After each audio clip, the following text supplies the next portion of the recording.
ঐতিহাসিক বাবরি মসজিদের আদলে মসজিদ নির্মাণের ঘোষণা দিয়ে সম্প্রতি পশ্চিমবঙ্গে আলোড়ন সৃষ্টি করেন তৃণমূল কংগ্রেসের বিধায়ক হুমায়ুন কবির। বাবরি মসজিদ ধ্বংসের ৩৩তম বার্ষিকীতেই মুর্শিদাবাদে এর ভিত্তিপ্রস্তর স্থাপনের ঘোষণা দেন তিনি। কিন্তু এই উদ্যোগই যেন কাল হয়ে দাঁড়ালো বিধায়ক হুমায়ুন কবিরের জন্য।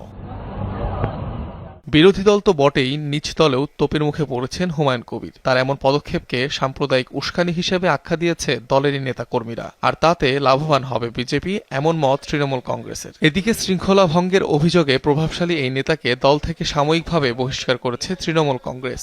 বাবরি মসজিদ ডেমোলিশনের মধ্যে দিয়ে ভারতবর্ষের নেতারা তখন বলেছিলেন ভারতবর্ষের সবথেকে কালো দিন, সেইটাকে আবার উস্কে দেওয়া, অর্থাৎ ধর্ম অন্ধতার দিকে সমাজকে ঠেলে দেওয়া, সেই কাজটা তৃণমূল কংগ্রেস বিশ্বাস করে না।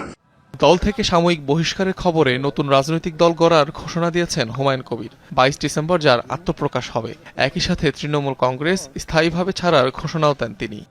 আমাকে সাসপেন্ড করেছে, আপনাদের মুখে শুনলাম।